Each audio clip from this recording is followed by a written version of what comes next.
The book of Judges, chapter 18.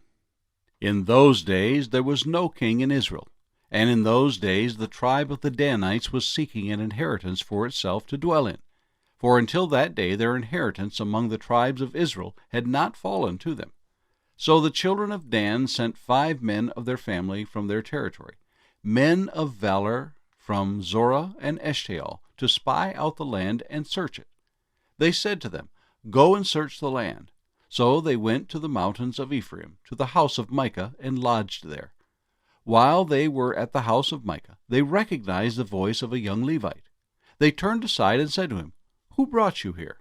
What are you doing in this place? What do you have here?" He said to them, "Thus and so Micah did for me. He has hired me, and I have become his priest."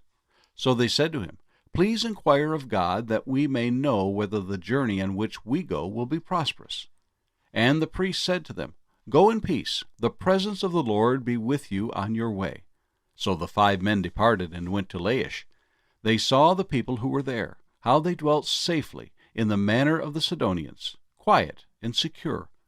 There were no rulers in the land who might put them to shame for anything. They were far from the Sidonians, and they had no ties with anyone. Then the spies came back to their brethren at Zorah and Eshtaol, and their brethren said to them, "What is your report?" So they said, "Arise, let us go up against them, for we have seen the land, and indeed it is very good. Would you do nothing? Do not hesitate to go and enter to possess the land. When you go, you will come to a secure people and a large land, for God has given it into our hands, a place where there is no lack of anything that is on the earth." And 600 men of the family of the Danites went from there, from Zorah and Eshtaol, armed with weapons of war. Then they went up and encamped at Kirjath-jearim in Judah. Therefore they call that place Mahanadan to this day. There it is, west of Kirjath-jearim. And they passed from there to the mountains of Ephraim, and came to the house of Micah. Then the 5 men who had gone to spy out the country of Laish answered and said to their brethren, "Do you know that there are in these houses an ephod, household idols, a carved image, and a molded image? Now therefore consider what you should do." So they turned aside there, and came to the house of the young Levite man, to the house of Micah, and greeted him. The 600 men, armed with their weapons of war, who were of the children of Dan, stood by the entrance of the gate. Then the 5 men who had gone to spy out the land went up. Entering there, they took the carved image, the ephod, the household idols, and the molded image. The priest stood at the entrance of the gate with the 600 men who were armed with weapons of war. When these went into Micah's house and took the carved image, the ephod, the household idols, and the molded image, the priest said to them, "What are you doing?" And they said to him, "Be quiet, put your hand over your mouth, and come with us. Be a father and a priest to us. Is it better for you to be a priest to the household of one man, or that you be a priest to a tribe and a family in Israel?" So the priest's heart was glad, and he took the ephod, the household idols, and the carved image, and took his place among the people. Then they turned and departed, and put the little ones, the livestock, and the goods in front of them. When they were a good way from the house of Micah, the men who were in the houses near Micah's house gathered together and overtook the children of Dan. And they called out to the children of Dan. So they turned around and said to Micah, "What ails you that you have gathered such a company?" So he said, "You have taken away my gods which I made, and the priest, and you have gone away. Now what more do I have? How can you say to me, 'What ails you?'" And the children of Dan said to him, "Do not let your voice be heard among us, lest angry men fall upon you, and you lose your life with the lives of your household." Then the children of Dan went their way, and when Micah saw that they were too strong for him, he turned and went back to his house. So they took the things Micah had made, and the priest who had belonged to him, and went to Laish, to a people quiet and secure, and they struck them with the edge of the sword, and burned the city with fire.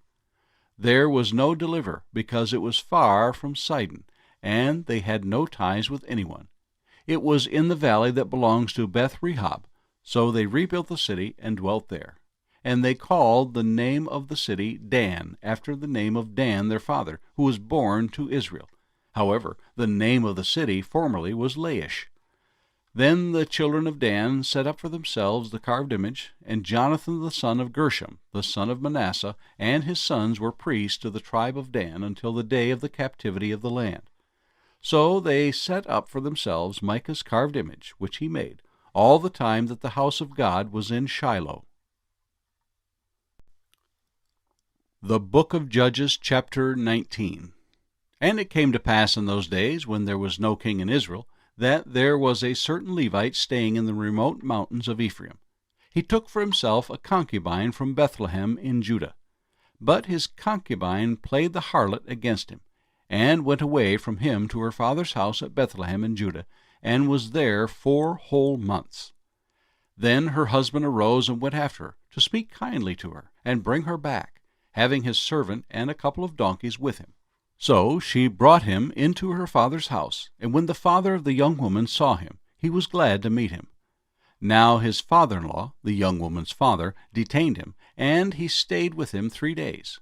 So they ate and drank and lodged there. Then it came to pass on the 4th day that they arose early in the morning, and he stood to depart. But the young woman's father said to his son-in-law, "Refresh your heart with a morsel of bread, and afterward go your way." So they sat down, and the 2 of them ate and drank together. Then the young woman's father said to the man, "Please be content to stay all night, and let your heart be merry." And when the man stood to depart, his father-in-law urged him, so he lodged there again. Then he arose early in the morning on the 5th day to depart. But the young woman's father said, "Please refresh your heart." So they delayed until afternoon, and both of them ate. And when the man stood to depart, he and his concubine and his servant, his father-in-law, the young woman's father, said to him, "Look, the day is now drawing toward evening. Please spend the night. See, the day is coming to an end. Lodge here that your heart may be merry. Tomorrow go your way early, so that you may get home." However, the man was not willing to spend that night. So he rose and departed, and came opposite Jebus, that is, Jerusalem. With him were the 2 saddled donkeys. His concubine was also with him. They were near Jebus, and the day was far spent, and the servant said to his master, "Come, please, and let us turn aside into this city of the Jebusites and lodge in it." But his master said to him, "We will not turn aside here into a city of foreigners, who are not of the children of Israel. We will go on to Gibeah." So he said to his servant, "Come, let us draw near to one of these places, and spend the night in Gibeah or in Ramah." And they passed by and went their way, and the sun went down on them near Gibeah, which belongs to Benjamin. They turned aside there to go in to lodge in Gibeah. And when he went in, he sat down in the open square of the city, for no one would take them into his house to spend the night. Just then an old man came in from his work in the field at evening, who also was from the mountains of Ephraim. He was staying at Gibeah, whereas the men of the place were Benjamites. And when he raised his eyes, he saw the traveler in the open square of the city. And the old man said, "Where are you going, and where do you come from?" So he said to him, "We are passing from Bethlehem in Judah toward the remote mountains of Ephraim. I am from there. I went to Bethlehem in Judah. Now I am going to the house of the Lord, but there is no one who will take me into his house, although we have both straw and fodder for our donkeys, and bread and wine for myself, for your female servant, and for the young man who is with your servant. There is no lack of anything." And the old man said, "Peace be with you. However, let all your needs be my responsibility. Only do not spend the night in the open square." So he brought him into his house, and gave fodder to the donkeys, and they washed their feet, and ate and drank. As they were enjoying themselves, suddenly certain men of the city, perverted men, surrounded the house and beat on the door. They spoke to the master of the house, the old man, saying, "Bring out the man who came to your house, that we may know him carnally." But the man, the master of the house, went out to them and said to them, "No, my brethren, I beg you, do not act so wickedly. Seeing this man has come into my house, do not commit this outrage. Look, here is my virgin daughter and the man's concubine. Let me bring them out now. Humble them and do with them as you please, but to this man do not do such a vile thing." But the men would not heed him. So the man took his concubine and brought her out to them. And they knew her and abused her all night until morning. And when the day began to break, they let her go. Then the woman came as the day was dawning, and fell down at the door of the man's house where her master was, till it was light. When her master arose in the morning, and opened the door of the house, and went out to go his way, there was his concubine, fallen at the door of the house with her hands on the threshold.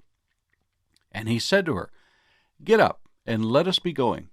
But there was no answer. So the man lifted her onto the donkey, and the man got up and went to his place.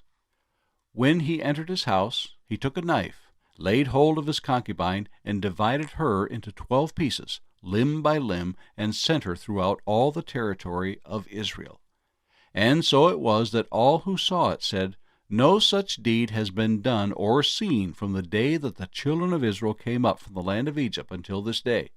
Consider it, confer, and speak up.